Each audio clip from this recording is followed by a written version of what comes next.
What family secret shocked you to the core? My uncle got kicked out of my grandparents' house after he got a DUI. After that he got 2 more DUIs and went to jail after he got caught dealing cocaine. My granddad, who was a district attorney, called in a favor and got him off the hook with the understanding that my uncle never contact anyone in my family again. My uncle then got a job driving a coke truck around stocking gas stations and vending machines. Then he got a job working utilities in a small town near my family. After saving his money for 10 years, he asked my mom if he could build us a house. This was the first contact he had with our family in over a decade. He hired his own crew, bought his own materials, the whole 9 yards, free of charge for my parents. The house he built was so nice, other people started asking him to build their houses. Soon he started his own company and now is the owner of the largest residential construction company in 2 large cities. It was shocking for me because growing up, he was always so nice and kind, got along great with everyone, and you would have never guessed what his past was. Maybe 6 months ago or so I found out that I have a maternal half-brother that I never knew about. Found him on Facebook. He is a very decent human being and has been nothing but friendly towards me. His childhood sounds horribly sad at the fault of my mother, and it's for that reason I still can't bring myself to really sit down and talk to him about family history. Grandpa built homes for a living. If money was tight he'd set it on fire so he could be paid to rebuild. I was about 5 when I walked into the basement in the secret room. My father prohibited me from going there for some BS reason, and one day I went by myself. He was growing weed for personal use in the basement. I never told him I found out, and I just carried on. I got pregnant while unmarried, at 22 years old. My mom was worried my grandparents, while very accepting on the surface, might be silently judging the situation, and shared this with her father. He shared with her that back in 1959 he met my gram, and got her pregnant, before they were married. Went off to basic training in another state, promising to come back and marry her. No one thought he would, but he did. She was sent to a home for unwed women, and he found her, married her and had 4 more kids. My mom is the oldest. They kept this a secret from all the kids, although the older generation knew, but were almost all dead by the time he revealed it to her. Kinda romantic. After I was an adult, my uncle, mom's brother, and aunt divorced, and I asked my mom why she thought it happened after like 25 years of marriage, and she nonchalantly, not heartlessly, but just matter of fact, since I was now an adult and apparently it was fine to tell me this shit, told me all about how my aunt was super screwed up because her father used to rape her and her sister when they were children, and how she had been bulimic, used laxatives, and was an alcoholic. Apparently my uncle also was and is a bad alcoholic. He's a jovial one though. She had always seemed very normal, except that she was kind of strict. Always made her son and us cousins remove our shoes in the house, and everyone had to eat any food that was on our plates, and kept her house immaculate. This was strict to me, because our house was always messy, and we almost never finished our plates. A few years ago she put a gun in her mouth, and blew her face off. She survived, but is disfigured. Just saw her this weekend at her granddaughter's birthday party. When my mom first told me all of that, I remember saying, wow, I guess I get to hear all the fucked up stuff I was sheltered from as a kid. Mom, welcome to adulthood. My dad had an affair and a child from that affair that I've never met. My mom told me when I was 21 in case the daughter showed up at some point. My mom's condition for staying with him was that he never saw that woman or that kid again, and he agreed. My aunt cut off communication with my family after my grandparents died. She was their caretaker, and after they died she just disappeared from our lives. About a year or so later, my dad gets a call from Florida PD, saying he needs to come claim/identify her body. From what we gathered from some people she knew, she had cancer. When my dad and sister got down there, they are told she killed herself in a hotel room by drinking antifreeze. She never had cancer. When she stopped talking to my family, she took whatever money she had from my grandparents and traveled the world, and when money ran out, she offed herself. After we figured some of this stuff out, we were in contact with some of her friends who she had made on her trips. They were all, including a nurse, convinced by her that she had cancer. She was just a pathological liar. TL. Dr. Aunt took off with grandparents' money after they died, traveled the world, convinced people she had cancer, then killed herself when the money ran out. When I was a kid, my dad never let me play with toy guns and I never understood why. I remember one day me and my neighbor were playing on the porch with Cap's guns. He had let me have one he had that he didn't want anymore. My dad saw us and came out really angry, took the gun from my hand, broke it on the porch, and told me to go inside. I was both scared and confused, but didn't say a word. Years later, my mom told me a secret about my dad. The reason he didn't like to see me play with guns was because when he was young he was at a party with friends. The guy hosting went upstairs and came back down with a gun and shot himself in the head in front of everyone. Finding that out gave me a completely new perspective on my dad and his actions when I was a kid. My dad's job was an architect. He's retired now. I always thought that he worked in Dunkin' Donuts, since I didn't think he looked like he had much of an education. For context, he's an immigrant from Bangladesh and could barely speak English. Turns out he has multiple architectural degrees and his family is upper middle class. That still doesn't change the fact that he thinks Metal Gear Solid is Harry Potter. My mom was adopted as a child. She knew her whole life that she was adopted, but she knew nothing about her birth family except that her parents had her when they were teenagers and they put her up for adoption because they weren't married. She was born in 1963, for context.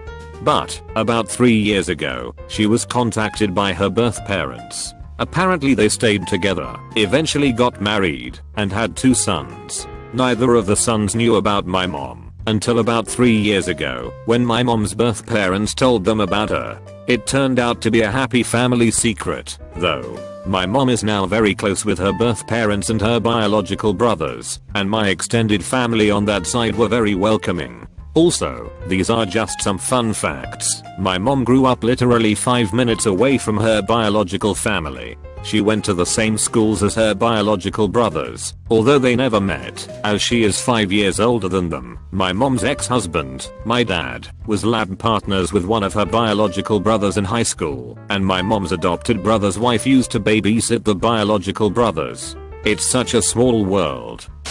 It's between me and my dad for the most part, but here goes. My grandmother passed away about 1.5 years ago, and my mother was an absolute wreck, still is, over it.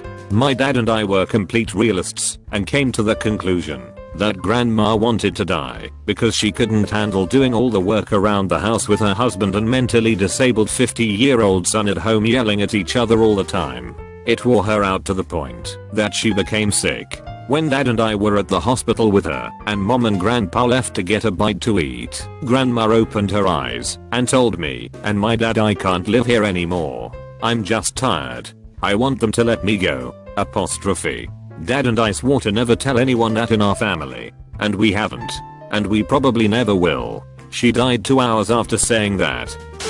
My grandmother did not die 10 years ago. She was crazy and locked away in a mental institution on the other side of town for the past 50 years. But now she's dead. One day my parents sat me down and said that my grandmother, father's side, had just died.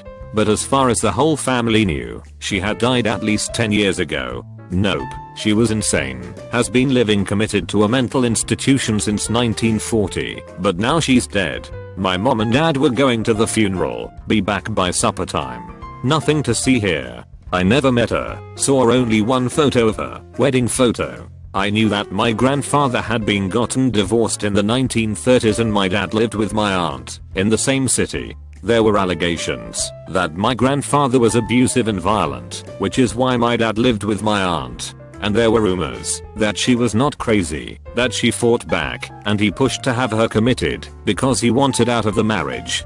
The other secret they told me 2 years later, my sister had an unplanned pregnancy in college, has a daughter who is now grown up, and they have reconnected, so they have actually been grandparents since 1975, but never mentioned it, and I had a niece I did not know about who was nearly my age, who also lived in the same city. TLDR, extra family members falling out of the woodwork.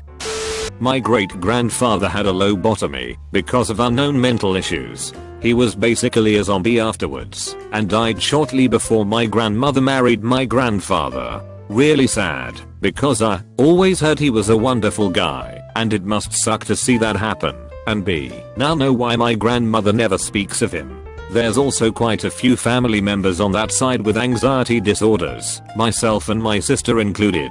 They're all very well controlled, and not a hindrance for the most part at all, because of modern medicine and such. That also makes me sad, because I bet it's hereditary, whatever was bothering great-grandpa. He probably just needed better treatment.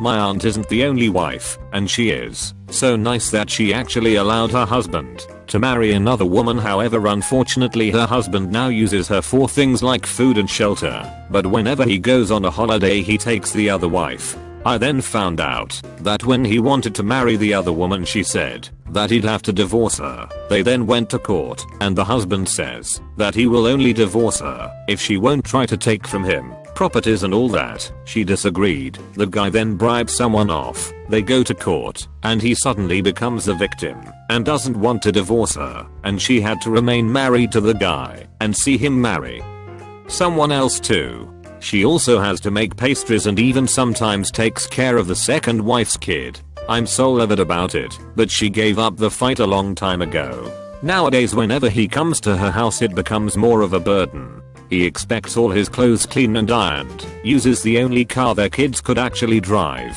He bought a manual car for himself, and an auto car for my aunt and her kids to use to buy grocery and necessities, expects home cooked meals, and constantly verbally abuses her. Her eldest son won't even have dinner together with them, because he can't stand how his dad is treating his mom. He tries his best to protect my aunt. The only thing that is keeping the fucking guy useful is that he sometimes gives money to his kids for their education, although he is forcing them to learn what he wants them to learn, like how the eldest son was more interested in business, but he forced him to take engineering instead, and he also provides the money for food, but my aunt has to go ask him for it and get verbally abused. While she does so, BTW, she's unfit to work and too freaking nice. She makes pastries and bakes awesome cakes, but if someone asks for it, she do it for free, even though she doesn't even have the money. I'm getting pissed just writing about it. I wouldn't say it's a family secret, but they were keeping it hush hush about it. Apparently the day my mom found out she was pregnant with me, my dad yelled and pressured her to not keep the pregnancy. My mom, my brother, and sister left to live with my grandparents for a while because of that fight. He eventually came around, but still pretty damn shocking to find out that your dad didn't want you initially. Also, I hit a rabbit late at night in the middle of Nevada while on a road trip with my dad. Immediately after hitting it, my dad says, at least it wasn't a person. Found out a few years later that he hit a drunk guy on the highway when he was in college. He was ruled not at fault in court. Needless to say, my dad and I have an odd relationship. Your mother was married before we met, but wait, that's not it. I broke up your mother's marriage and we married shortly afterwards. We were so in love for these past 25 years. Still not it. I was in a committed gay relationship when I met your mother, and then decided to be straight when my boyfriend left me to chase his dreams in Sweden. OMG, this is still not it. I know your mother just died 3 weeks ago, but I moved this guy named Jeff into the house and he will be sleeping with me. Yeah, that was it. New boyfriend sleeping where my mother literally died less than a month ago. Also, don't tell your sisters. Thanks, Dad. My uncle was murdered at the age of 20. He was a very stand-up guy, very sociable, very likable, and extremely kind. He went to a party one day and stayed afterwards to help the hosts, an elderly couple, clean up. A robber came in and shot all 3 of them to death. The guy was quickly caught, but showed no remorse for his actions. After a relatively short trial, he was sentenced and given life plus 1,000 years. He has sworn to finish the job and kill my entire family if he ever gets out. He is up for parole every 5 years or so. It's believed that my aunt and her sister murdered a man. There's no evidence, and the case remains unsolved. My aunt was madly in love with the dude, and he was getting married. He was found dead in his home, beaten to death with a bat. The police believe he knew the killer or killers. There was no sign of forced entry. A family friend said on the night the victim was murdered, he saw two blonde women walking down the road away from the victim's house, in the dark. My aunt and her sister are both blonde. My family ended up having tons of secrets. That really shocked me when I found out, but that are now just whatever. Two of my aunts seemed to be incapable of avoiding pregnancy in their teens. One aunt had 2 abortions for unwanted teen pregnancies before the doctor refused to give her a third, and she was forced to have the baby. She gave the baby up for adoption. Another aunt had 2 unwanted teen pregnancies and went through with both of them. She gave the first baby up for adoption and tried to raise the second baby for about 6 months before realizing she wasn't cut out for it. My grandparents were farm hands and moved around a lot to follow where the work was, so during one of their moves it was just agreed that my grandmother would take the baby on instead, and he was raised as my uncle instead of my cousin. Everyone in the family now knows this and still treats him as an uncle because that's his preference and that's what we grew up with. 2 of my great uncles had marriages to the same woman. During her first marriage to one of my uncles, she started having an affair with his brother and eventually left my first great uncle to run off with the second. They then remained married for the rest of their lives, but my 2 great uncles never spoke again.